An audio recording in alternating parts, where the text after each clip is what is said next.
धन्यवाद आपसे in association with Kuku FM. देखिए, मैं सौरभ और पूरी लल्लन टॉप की टीम और नेता नगरी की टीम को मुबारकबाद देना चाहूंगा, क्योंकि लल्लन टॉप और नेता नगरी सिर्फ एक प्रोग्राम नहीं बनाता है, हर बार एक नया जायका लेके जाता है। मैं लखनऊ में बहुत समय बिताया है और एक जायका पैदा करने में बहुत समय लगता है, क्योंकि इस देश में, उत्तर प्रदेश में और लखनऊ में पूड़ी तली जाती है, पराठे सेके जाते हैं और रोटी बनती है, दही जमता है। ये जायके बनाने में बहुत मेहनत लगती है और ये आप लोगों की मेहनत का असर है कि आप इतने पॉपुलर हैं, इतने प्रसिद्ध हैं, लोग चाव से देखते हैं, उस बहाने हमको भी सुनते देखते हैं। और 100 हुए हैं, हम कोशिश करेंगे, हम ये उम्मीद करेंगे कि आप 1000 पे पहुंचे और हर दिन आपके लिए एक लल्लन टॉप दिन हो। जहां तक राजनीतिक किस्से हैं, देखिए रिपोर्टरों के पास राजनीतिक किस्से इतने होते हैं कि वो कोई पूछता है तो उनको याद आता है। वो थोड़े इस मामले में उनको एक जांबवान की जरूरत होती है कि उनको याद दिलाए कि कुछ उनके साथ भी ऐसा हुआ था। लेकिन मैं अपने कुछ 35 सालों में पत्रकारिता में कुछ किस्से जो हैं जो कि बहुत लास्टिंग हो जाते हैं। अभी एक मामला काबुल का चल रहा है, काबुल खबरों में है। अफगानिस्तान के जो मंजर दिख रहा है वो ऐसा नहीं है कि लोकतंत्र या इंसानी हुकूक के लिए कोई बहुत अच्छी खबर हो। लेकिन मुझे याद है कि 1999 में, अगर आपको याद हो, तो कांधार हाईजैक हुआ था और वो अभी दोबारा सुर्खियों में है। उससे ठीक 2 दिन पहले 1999 की बात है, 23 दिसंबर, आखिरी दिन था पार्लियामेंट का, विंटर सेशन का जो शीत सत्र होता है। और उस दिन वाजपेयी साहब बड़े अपनी धीमी गति से, एक तो धीमे बोलते थे और धीमे चलते थे, वो सीढ़ी उतर रहे थे और हम बहुत सारे जो पत्रकार रोज उनके जाने का इंतजार करते थे कि 2 शब्द शायद उनसे सुनने को मिल जाएं। तो उनसे कहा कि वाजपेयी साहब, 2 दिन बाद जन्मदिन है आपका, तो चाय की पार्टी का क्या होगा? तो वाजपेयी जी रुके और उनकी तुरंत जवाब देने की आदत कभी नहीं थी। वो रुके, 30 सेकंड का पॉज हुआ, पॉज के बाद 10 सेकंड में गर्दन घुमाई और घुमा के कहते हैं कि पैदा तो हो जान दो। और ये कह के वाजपेयी जी ने हल्की सी एक मुस्कान फेंकी हमारी तरफ और मुड़ के चल दिए। उस साल चाय नहीं हो पाई थी क्योंकि उस दिन कांधार का हाईजैक हो गया था और वाजपेयी जी बहुत व्यस्त हो गए थे, बहुत बड़ा सरदर्द बन गई थी। दूसरा किस्सा जो है वो भी वाजपेयी जी से है, क्योंकि मैं कहूंगा कि विपक्ष में अभी एक जो देखिए तो पुरानी एस्टैब्लिश पॉलिटिकल पार्टीज के खिलाफ सत्ताधारी दल में एक अजीब सी, आप देखिए, कटुता है और तंज कसना और तमाम आरोप लगाना, ये लगातार चलता रहा है पिछले कुछ सालों, आप देख रहे हैं। सन 2000 की बात है, उस समय पे कॉफिन गेट कांड बहुत बड़ा था। अभी आप जिस तरह के डिसरप्शंस देख रहे हैं, उसी तरह के डिसरप्शंस उस समय भी पार्लियामेंट में चला करते थे। एक समय ऐसा आया था उसके कॉफिन गेट के चलते कि जॉर्ज फर्नांडिस जो डिफेंस मिनिस्टर थे, उनको खड़े नहीं होने दिया जाता था हाउस के अंदर। वो आते थे तो उनसे सवाल के जवाब नहीं सुने जाते थे। उनको एक तरह से ये दिखाया जाता था कि वो है ही नहीं, यानी डिफेंस मिनिस्टर का कोई वजूद वहां पार्लियामेंट में मानने को तैयार नहीं था विपक्ष। उसी समय पे उनका बदलाव हुआ और 1 साल के लिए वाजपेयी जी जसवंत सिंह डिफेंस मिनिस्टर को ले आए और उनके पास एक्सटर्नल अफेयर्स का और डिफेंस का दोनों का पोर्टफोलियो था। तो लोकसभा में बजट के दौरान जब सप्लीमेंट्री ग्रांट्स वगैरह की बात आती है तो उसमें कई बार हाउस में डिस्कशन होता है एक मिनिस्ट्री के कामकाज पे। तो एक्सटर्नल अफेयर्स मिनिस्ट्री के कामकाज पे बहस हो गई थी, लंबी 2 दिन की बहस चली। सोचिए, एक मिनिस्ट्री के कामकाज पे 2 दिन बहस चली। आजकल एक बिल पे 2 मिनट की बात बहस होती है या 2 मिनट में बिल पास हो जाते हैं। 2 दिन चली पूरी डिबेट उस पे। तो जसवंत सिंह साहब को रिप्लाई करना था, वाजपेयी जी ठहरे हरफन मौला।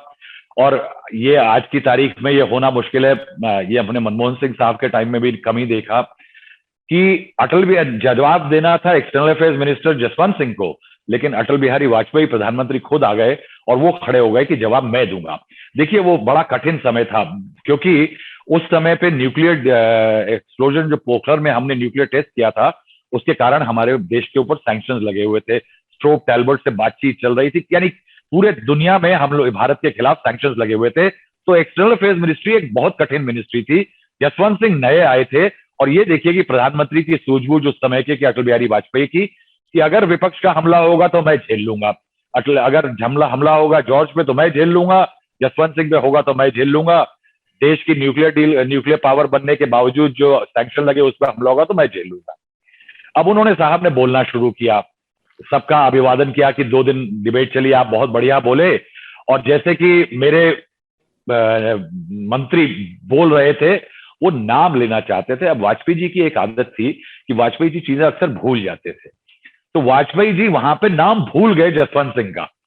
अब वाजपेयी जी नाम भूल गए जब जसवंत सिंह का, तो प्रमोद महाजन उनके जो हनुमान थे वो ठीक पीछे बैठा करते थे उनके, उन्होंने तुरंत आगे झुक के वो समझ गए कि वाजपेयी जी का हाथ जो फिरकी में उठता था किसी गुगली स्पिन बॉलर की तरह से, तो उन्होंने बोला कि जैसे कि मेरे साथी, और वो हाथ उनका अटक गया और जुबान रुक गई।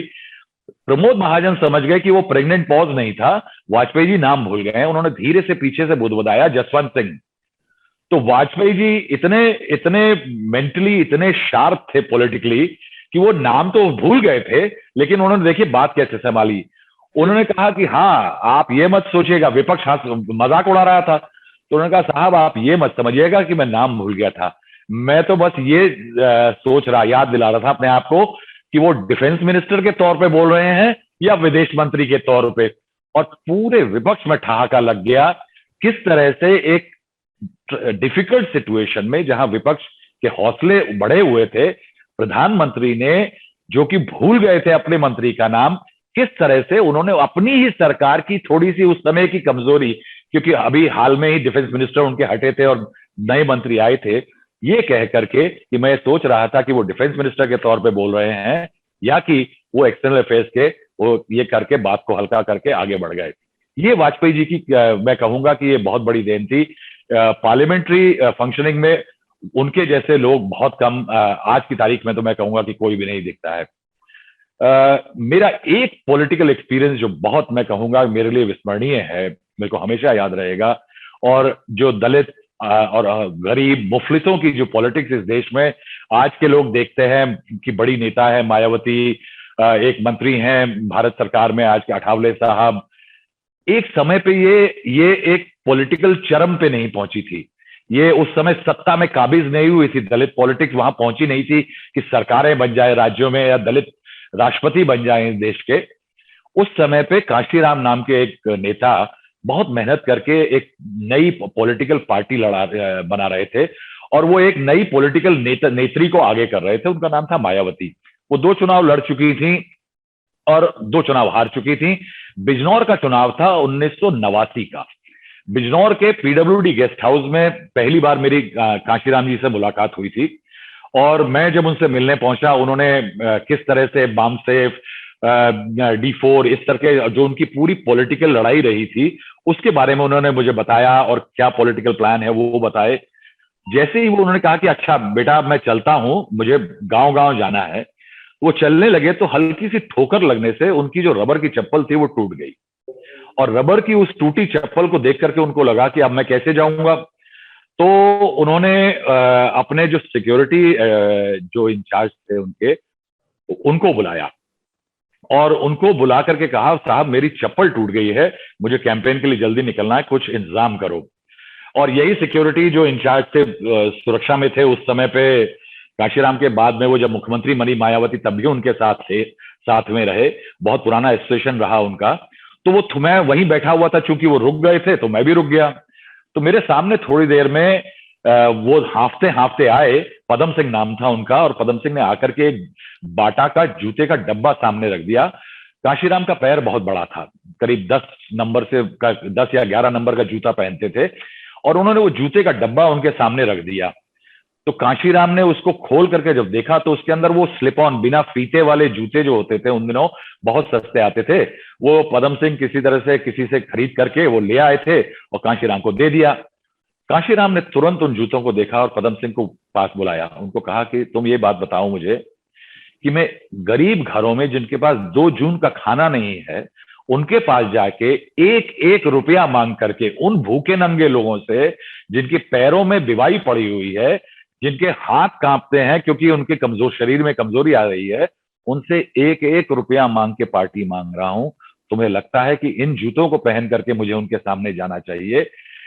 क्योंकि अगर मैं उनके सामने जा गया इन जूतों को पहन के तो मैं उनका दिल तोड़ दूंगा। इसको सुनकर के पदम सिंह उनकी बात समझ गए और पदम सिंह जाकर के अपने कमरे में, उनका भी वो लंबे चौड़े काठी के थे, 10 नंबर की उनकी चप्पल थी, वो लेकर के आए और काशीराम जी को उन्होंने दी। काशीराम जी ने वो चप्पल पहनी, थोड़ी सी छोटी थी क्योंकि उनकी एड़ी जरा मोटी थी। उन्होंने कहा भी है कि मेरी एड़ी जरा मोटी है, क्या है कि मैं पंजाब का हूं तो मेरी अकल वहां घुसी हुई है।